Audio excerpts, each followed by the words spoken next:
Soyez le bienvenu au journal d'émergence d'Abidjan.net.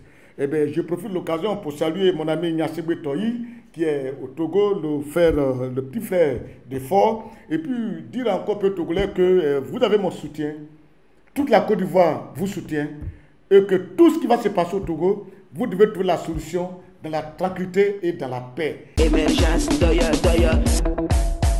Dit aux autorités du Togo, ce n'est pas de la violence qu'il faut résoudre un problème.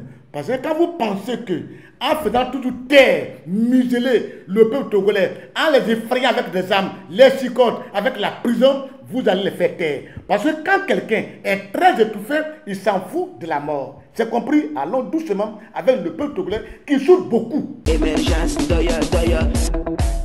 Il y a des mauvais stationnements à Abidjan. J'aimerais interpeller un peu le ministre du Transport. Interpeller le maire de la commune de Pougon, M. Kafana. D'abord, ça dépend du ministre du Transport. J'interpelle Kafana, bon, pour dire que c'est son territoire, eh bien, il faut qu'il interpelle le ministre du Transport. Parce que regardez l'autoroute. Quand on arrive au niveau du troisième pont qui mène à la zone industrielle, pour aller maintenant vers la GESCO à la sortie, les gros camions sont mal stationnés. Ça fait que ça crée des accidents. Ça crée des personnes qui meurent sur cette voie-là parce que la voie est devenue très restreinte à cause des gros camions qui garent. Et ce n'est pas du tout bien.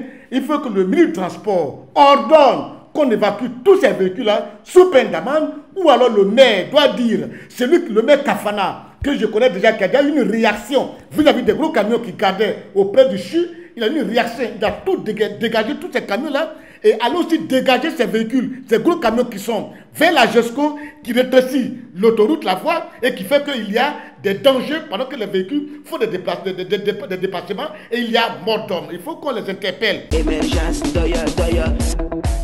Et puis dire aux gens, nos jeunes frères, qui font de la migration, parce que le cerveau de cette migration se trouve à Daloa. Et le député d'Aloa, c'est M. Touré Madou qui est député de Daloa, c'est un ami. Mais il faut que je lui dise, il faut qu'il interpelle les gens de Daloa pour leur dire l'immigration, ce n'est pas une bonne chose.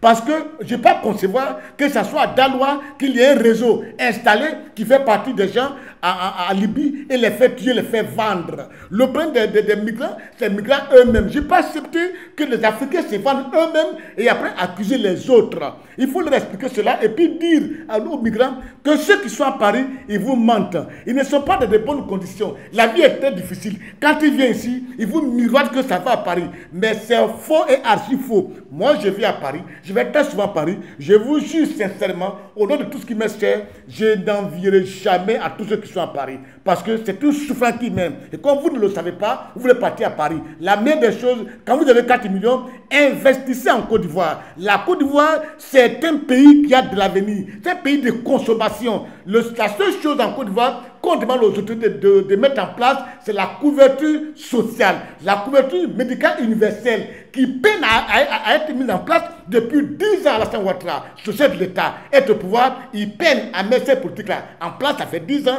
Peut-être c'est ça, on doit dire, Monsieur le Président, on te demande sincèrement de mettre une pression pour que la couverture maladie universelle puisse être une bonne chose pour que l'Ivoirien se soigne à moins de coûts. Et je pense que c'est ça qu'on doit dire, qu'on doit saucer pour que les gens comprennent.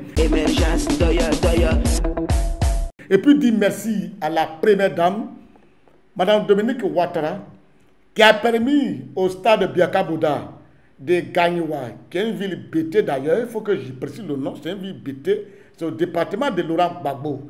Donc il faut dire merci à Dominique Ouattara qui a permis au stade de Biakaboda d'avoir un gazon synthétique. J'ai été interpellé à son temps par le président du Sporting Club de Gagnoua. On a fait une émission sur ça et aujourd'hui ça a été une chose de faite. Madame la Première Dame est allée vraiment mettre un goudron synthétique à Gagnoua. Aujourd'hui, les habitants de Gagnoua, vous n'êtes plus obligés d'arroser vos gazons, de planter des herbes pour jouer dessus. Grâce à Dominique, vous avez un gazon synthétique. Maintenant, celui qui dit que c'est Dominique qui a mis, je ne joue pas ballon dessus, ça c'est son problème. C'est qu'il y a un gazon là-bas, un point trait. C'est Dominique qui a mis. Domi, félicitations chérie. Bravo pour ce que tu as fait. À bon entendeur, à la prochaine.